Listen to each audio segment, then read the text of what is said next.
Svi smo mi jedno i svi živimo pod istim principima života, bez obzira na kulturu, veru, tradiciju, poreklo, političku ili drugu orijentaciju.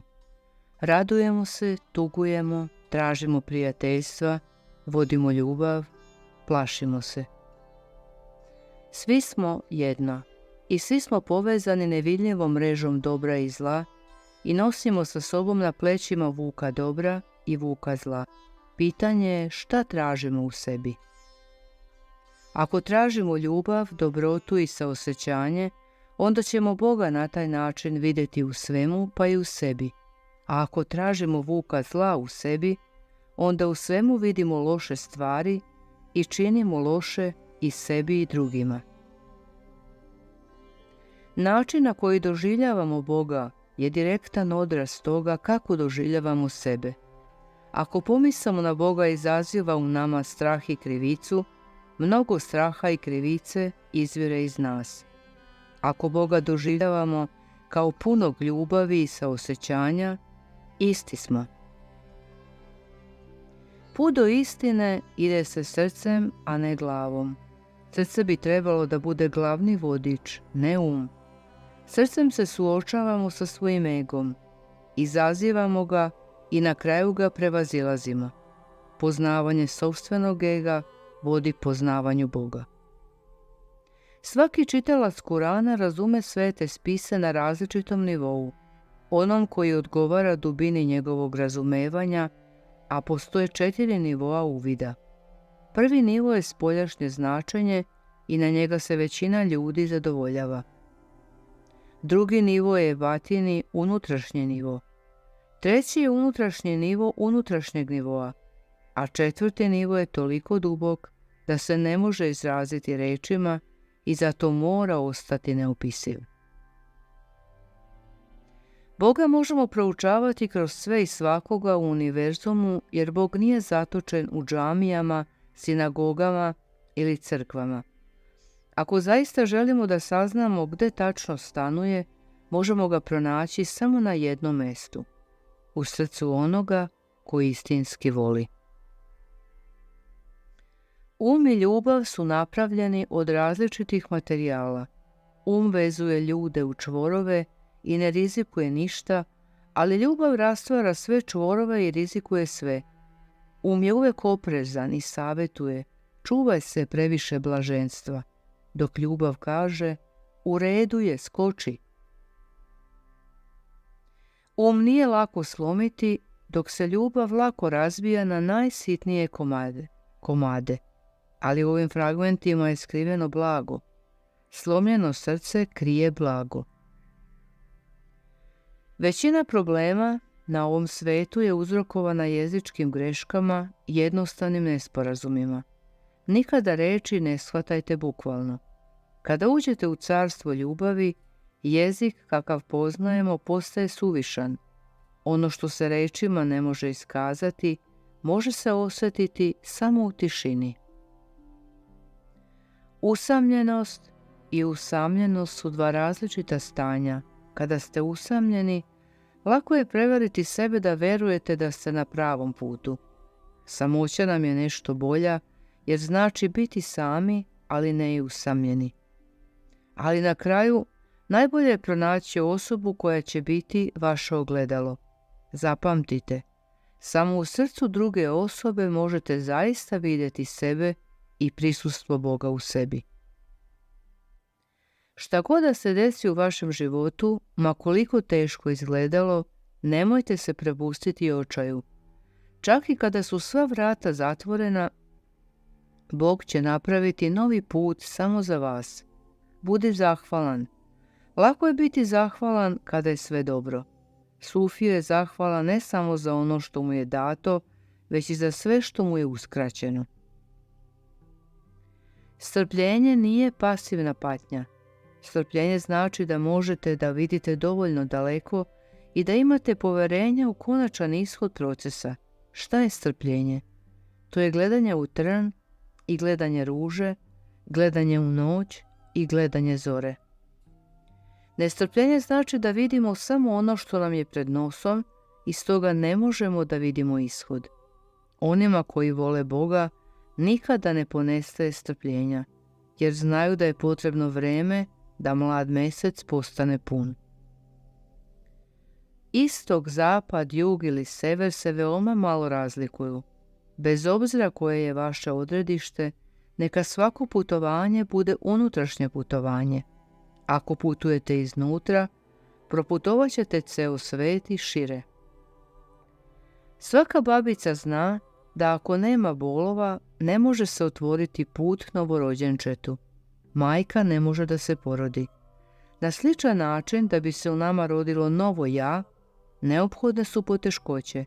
Kao što glina izložena vrelini vatre postaje čvrsta, ljubav se usavršava samo u bolu. Potraga za ljubavlju nas menja. Nijedan od tragača za ljubavlju nije propustio da sazre na tom putu.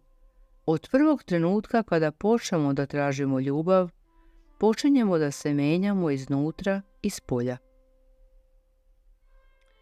Na ovom svetu ima više lažnih gurua i učitelja nego što ima zvezda u vidljivom univerzumu. Ne mešajte one koji su zadubljeni za moć. Pravi duhovni učitelj, bilo muško ili žensko, neće usmeriti vašu pažnju na sebe. Pokušajte da se ne oduprete promjenama koje dolaze na vaš put. Umjesto toga, pustite život da živi kroz vas. Ne brinite ako vam se život okrene na glavačke. Kako možete znati da je tamo gdje ste sada bolje od onoga što dolazi? Bog ima pune ruke posla oko dovršavanja vašeg dela, kako spoljašnjeg, tako i unutrašnjeg. On je potpuno apsorbovan u tebe. Svako ljudsko biće je proces koji polako, ali neminovno, ide ka savršenstvu. Svi smo mi nedovršena umetnička dela koja čekaju da budu završena, ali i težimo da budu završena. Bog se bavi svakim od nas pojedinačno, jer je čovečanstvo umetnost poput fine kaligrafije u kojoj je svaka tačka podjednako važna za ukupan ishod.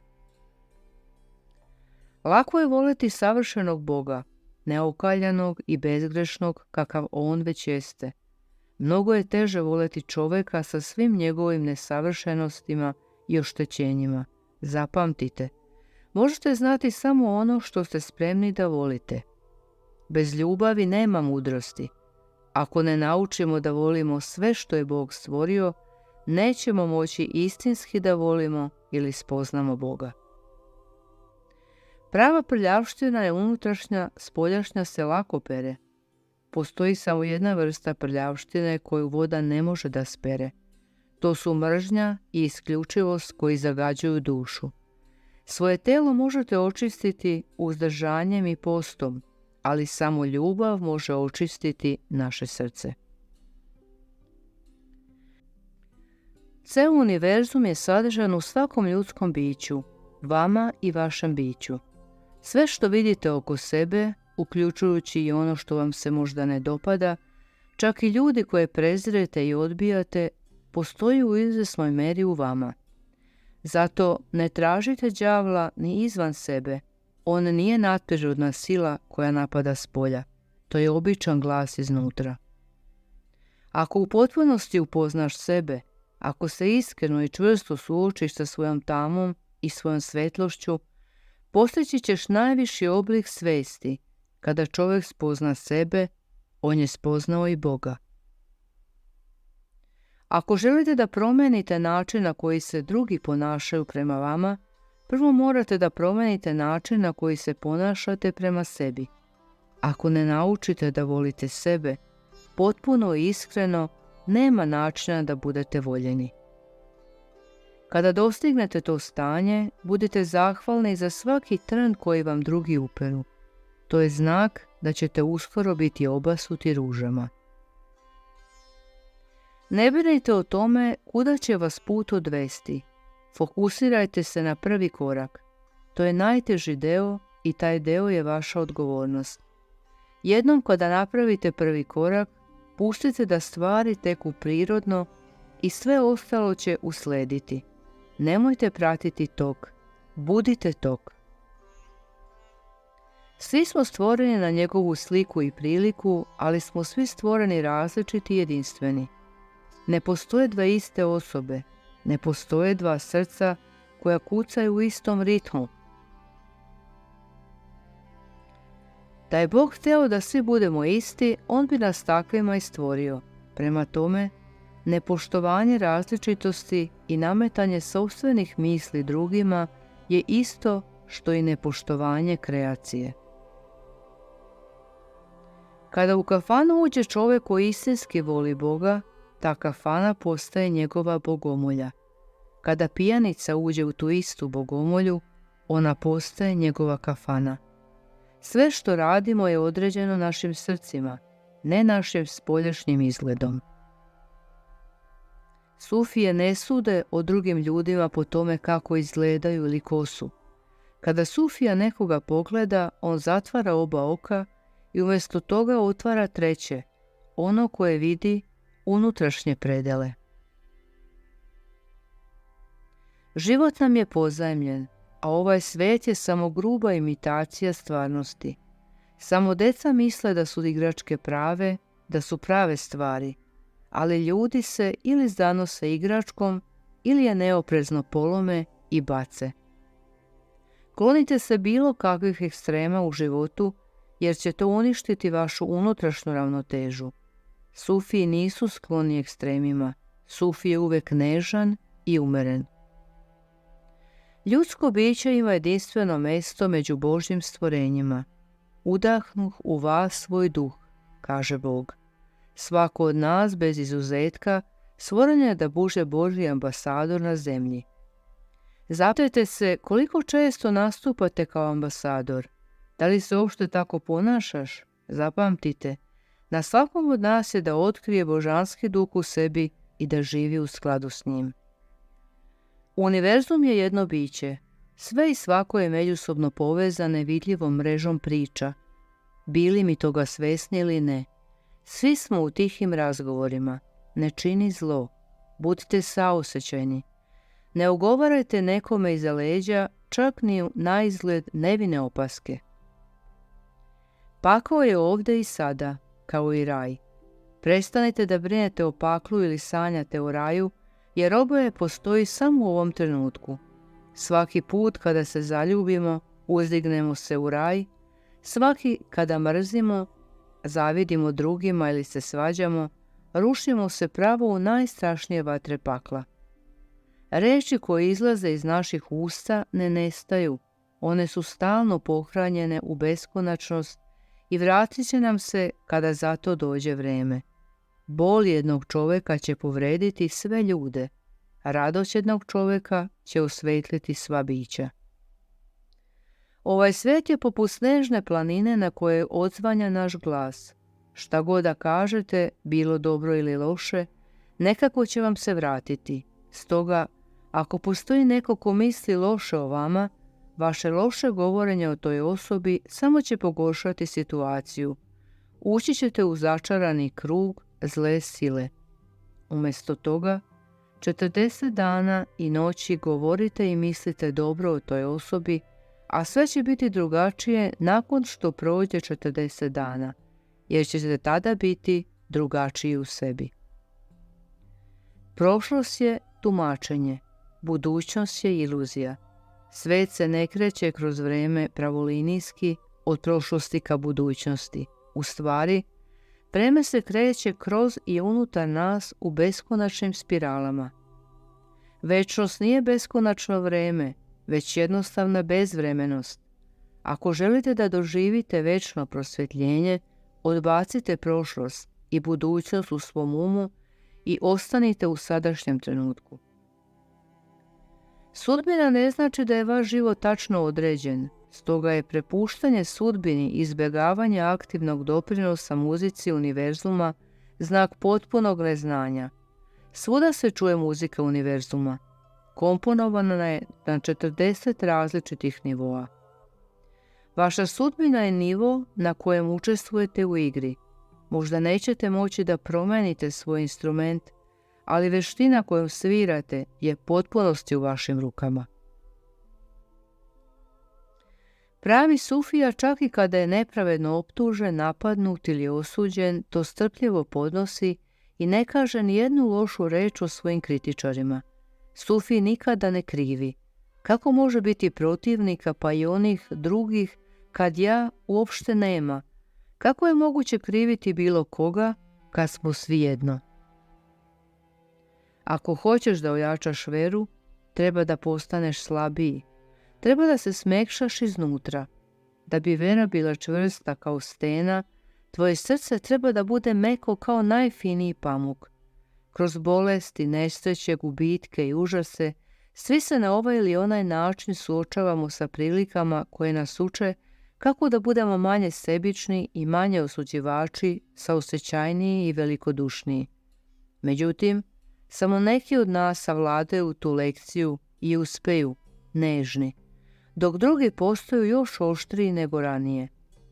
Jedini način da se približimo istini jeste da proširimo srce, tako da ona obuhvati celo čovečanstvo, a još ima mesta za najvišu ljubav. Ništa ne sme stajati između vas i Boga, nikakav imami, sveštenici ili rabini, hatibi ili mualimi, niti bilo koji drugi čuvari moralnog ili verskog uvođstva, čak ni duhovni učitelji, čak ni vaša vera ili religija. Verujte u svoje vrednosti i svoja pravila. Nikada ih ne nameći drugima. Ako ljudima slamate srca, svaka verska dužnost koju obavljate je bezvredna. Držite se dalje od obožavanja bilo kakvih idola, jer će vam to zamagliti viziju. Neka vam Bog i samo Bog bude vodič. Znajte istinu, prijatelji, ali pazite da svoje idole ne pretvorite u fetiš. Iako svi na ovom svetu nastoje da postignu nešto i postanu neko, samo da bi sve to ostavili iza sebe nakon smrti, vi se fokusirate na vrhunsko stanje praznine. Živite svoj život lak i prazan kao nula. Mi smo samo plovilo. Puni smo zbog praznine koja je unutra, ne zbog ukrasa koji je spolja. Jednako, mi kroz život idemo ne zbog onoga što pokušavamo da postignemo, već zbog svesti o ovoj praznini. Otpustiti ne znači biti slab i pasivan. Prepuštanje ne vodi do fatalizma ili odustajanja, upravo suprotno. Prava moć se stiče prepuštanjem moći koja dolazi iznutra. Oni koji se predaju u božanskoj suštini živeće u nepomućenom spokoju i miru i kada se ceo svet trese. Ovaj svet nas ne vodi ni korak dalje u ono što je slično i uređeno, već u očigledne suprotnosti. Sve suprotnosti univerzuma nalaze se u svakom od nas. Dakle, vernik treba da upozna nevernika u sebi, a nevernik treba da sretne čutljivog vernika koji spava s njim. Sve do dana kada neko ne dostigne nivo savršenog ljudskog bića, insan i kamila, vera je postepen proces i takav proces koji treba svoju prividnu suprotnost, sumnju. Ovaj svijet je stvoren po principu reciprociteta. Ni kap dobrote, ni zrno zla ne ostane neuzvraćeno. Ne plašite se zavera, prevara ili manipulacija drugih ljudi. Ako vam je neko postavio zamku, zapamtite da iza svega stoji Bog. On je najveći zaverenik. Ni list ne pada sa grane bez njegovog znanja. Jednostavno i potpuno verujte u to. Što god da uradi, Bog to radi lepo. Bog je pažljiv časovničar. Njegov red je toliko precizan da se sve na svetu dešava u pravo vreme, ni minut kasno, ni minut prerano. Za sve, bez izuzetka, taj sat je potpuno tačan. Svako ima vreme da voli i vreme da umre. Nikad nije kasno da se zapitate da li sam spreman da promenim život koji živim, da li sam spreman da se promenim iznutra. Nijedan dan vašeg života nije ravan danu koji mu je prethodio, nažalost.